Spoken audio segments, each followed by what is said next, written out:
Sit-ups aren't automatically going to give you a six-pack, and fat-burning foods, they don't exist. So many people want to lose fat around their belly and they turn to endless amounts of crunches and sit-ups. They try and find fat-burning supplements as well as cutting out entire food groups sometimes. But what if I told you that none of these approaches necessarily result in the reduction of belly fat? So here is what does, and you might be surprised. So first of all, you need to understand that fat loss is a full body process. You can't target specific areas on your body for where you want to lose body fat, which is called spot reduction, and spot reduction doesn't exist. So you can't do tricep exercises with the hope of losing fat around your tricep, or ab exercises with the hope of losing body fat around your abdominals. Your genetics are going to determine where you lose fat fastest and slowest. For example, whenever I'm in a calorie deficit over the long term and I'm in a fat loss phase, I do find that my face and my legs lean down faster than, say, my chest, my back,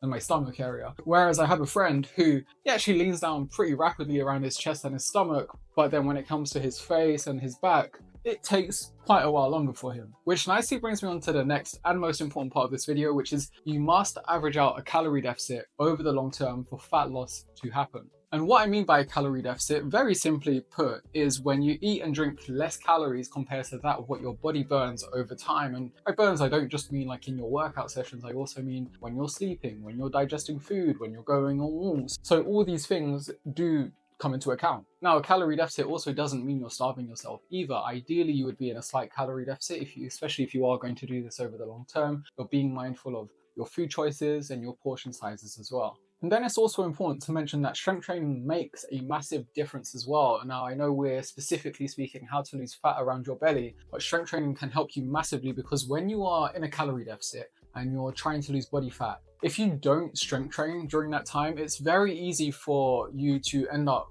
going a weight loss process rather than a fat loss process. And there is a difference, because when you're losing body fat, you're just losing body fat. But when you are losing body weight, it could be fat, it could be muscle, it could be anything really. So there is a difference, and fat loss is what you want to be prioritizing rather than weight loss and potential of you losing valuable muscle. So again, strength training is very important, and it will help you realize that when you lean down, if you keep strength training, progressively overloading and building muscle over time, you're not just going to look like a smaller version of exactly what you look like now. You're actually going to look leaner, firmer, healthier, stronger as well. And then the subject of strength training nicely brings up the next point, which is your everyday movement outside of the gym as well. Because when it comes to fat loss, a lot of people just think about what they're doing in the gym in regard to like conscious exercise, but actually it's your time outside the gym that I would say make probably the biggest difference on a fat loss journey, and you ultimately losing fat around your belly. Because think about it like this: a week has 168 hours. Now, let's say you sleep 7 hours a night.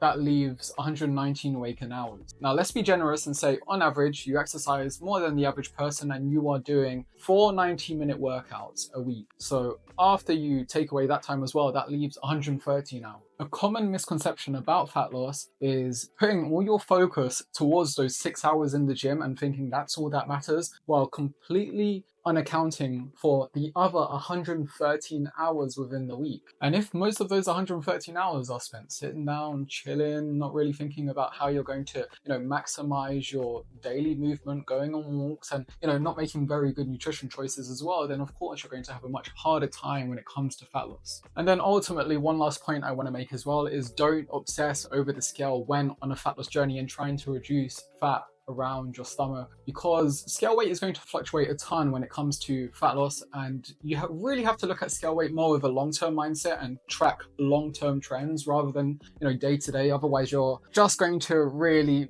start to get bothered by the scale. And also, including long-term scale weight, you really want to track measurements, progress pictures, be very aware of how old clothes are fitting as well, because they're going to add so much more context to your journey, and you're going to find that you just feel much more motivated when you stay on top of all these things rather than just scale weight. Otherwise, if you found this quick video helpful and you want more fat loss tips, then sign up for my free 14-day fat loss Kickstarter, which is just basically where every day for 14 days, I send you an email that's going to help you kickstart your fat loss journey, some with tips that are more obvious and others that are less, that you could do really well to think about as well. And it will just really be really good, because it's basically like having me in your corner for free every day for 2 weeks. And again, you can sign up for that free 14-day fat loss Kickstarter via the link in the caption of this video. Otherwise, take care and I'll see you around.